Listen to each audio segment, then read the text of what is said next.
Sit down and shut up. Get the hell off the beach. It's 4:30. You've maximized your tan. Get off the beach. Are you stupid? On topic. On topic. Next question. 1,000 things I'll do tonight. Going to dinner with you is about number 1,001. The rear end's going to get thrown in jail, idiot. Either sit down and keep quiet or get out. One or the other. We're done with you. That's the Christie everybody remembers from back in the day. Basically just telling people what's going on. In 2016, the governor ran for president, and now, 3 years later, he's the author of the new book, Let Me Finish, detailing his rise in New Jersey politics and his insight into the Trump presidency. Christie joins me now. Governor, I used to get drunk with my friends and watch you on YouTube just lay people out. I'm glad I was entertainment when you were drunk. That's good.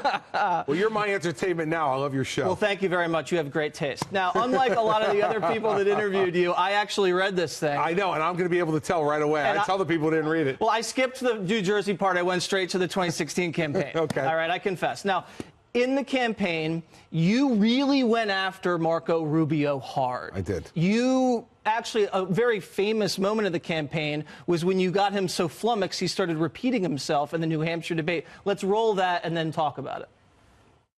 But I would add this. Let's dispel with this fiction that Barack Obama doesn't know what he's doing. He knows exactly what he's doing. He is trying to change this country. He wants America to become more like the rest of the world. We don't want to be like the rest of the world. We want to be the United States of America. You see, everybody, I want the people at home to think about this. That's what Washington, D.C. does. The drive-by shot at the beginning with incorrect and incomplete information, and then the memorized 25-second speech that is exactly what his advisors gave him. And the crowd loved it, and then I think he repeated the same line about 3 more times. 3 more times. Yeah. Now, do you guys talk after that? You guys are friends? Yes. Yeah, we're fine. You know, listen, in fact, after Marco had his debate for his Senate seat then that he ran for re-election for, he called me the next day, and he said, by the way, thank you. And I said, well, why? And he said, I did great in my debate last night, and all I was thinking about was what you did to me in February, and I'm never going to let anybody do that to me again. So we warmed him up. We did. I think that Marco understood. We were competing with each other. We were in direct competition with each other in New Hampshire, and I did what I thought I needed to do. And you got some big endorsements in New Hampshire, and your poll numbers really started to rise, and you were really the attack dog for a lot of that primary campaign. Then you dropped out, endorsed Donald Trump. Tell us about the endorsement. You went down to Texas? Yeah, we went to Fort Worth. I flew down there the night he was having a debate in Houston. I met him in Fort Worth, and we did the endorsement. And I remember we kept it so quiet, no leaks, that when we walked into that room that you're showing on the air right now, a reporter saw me walk in the room with Trump and said, oh, my God. They were stunned. But here's what I knew. I knew he was going to be the nominee. Because you endorsed him before almost anybody else did. Before anybody. Before Jeff Sessions. Yes, before anybody. I endorsed him. He was my friend for 15 years at that point, but also I had campaigned against him. I knew he was going to be the Republican nominee, and my job, as I saw it, was to endorse him and to go in there and make him the best candidate he could be, because we did not want Hillary Clinton to be president of the United States. Right. So then you're a big part of the campaign at that point, moving on to the fall, and the Access Hollywood tape drops. Yep. What went through your mind when Access Hollywood drops? Oh, listen, I think we were all stunned and worried and concerned. But one of the things I said to the then candidate at the time was, he said, is it over? And I said to him, no, because you're running against the single worst presidential candidate in my lifetime. So we got time to recover, but we got to do this the right way. And he went into that debate that Sunday night, and he dealt with the issue, and he really, really performed well in that debate. And that, plus Jim Comey's little letter, I think turned momentum, and now we have Donald Trump as president. That's right. Now, so there's some controversy about you in that second debate. There's people in the campaign that say Christie had the opportunity to fly on the jet with the team and go to that debate in Houston, and you decided that morning maybe not to go, and people thought that was a little disloyal. Yeah.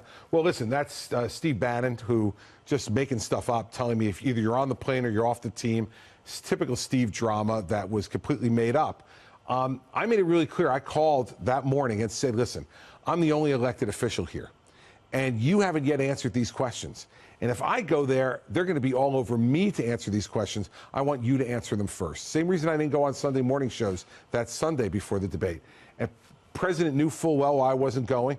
And that night, after the debate was over, 10 minutes after it was over, he called me and he said, I won the debate because of you. You're the best campaign debate prepper I've ever seen. We still run debate prep for debate number 3.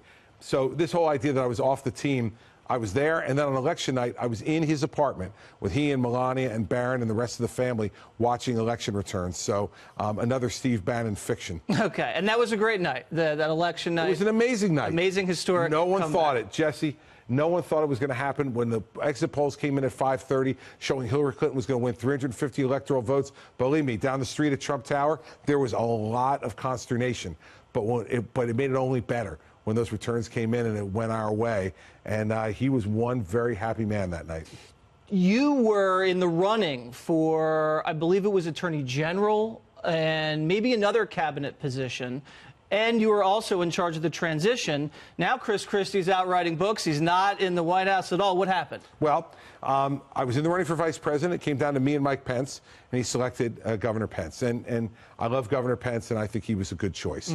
I was then in the running for Attorney General. He picked Jeff Sessions. But imagine if Chris Christie had been AG. There would be no Bob Mueller. No. If Chris Christie was AG. Wow. That you can be sure of. And on the transition stuff, 2 days after the election, as I write in the book, Steve Bannon called me in and fired me as chairman of the transition. And when I knew it wasn't his doing, and I said to him, whose decision was this? I thought perhaps it was the president-elect's, and I wanted to talk to him directly. And he finally said to me, no, as he referred to him, he said it was the kid, referring to Jared Kushner. And he said, it's the kid, he's been taking an axe to your head ever since I got here with the boss, ancient bitterness. And so, this goes back to, as I detail in the book, the time in 2004 when I prosecuted Jared's father. Yeah, I'd be pretty mad, too. Well, I'm sure you would be at the time. But then 12 years later, Jesse, once you knew that your father had committed those crimes, that your father had pled guilty, not been found guilty, admitted to the crimes, what else was I supposed to do as a prosecutor? Turn my head and walk away? I understand. I took an oath. And so, in the end, also, we're supposed to be serving the president. Right. And by throwing me out and throwing the entire 6 months of transition work out, the president's still attempting to recover from that with a lot of empty desks and a lot of people who got picked for jobs like Mike Flynn and Tom Price and others who had no business being there and served the president poorly. Well, that would have been a lot of fun having you as AG, telling people to sit down and shut up in the press corps. That would have been something. You know what happened too, Jesse. That's right. All right, Governor, thank you very much. Thanks for having me on. Appreciate it.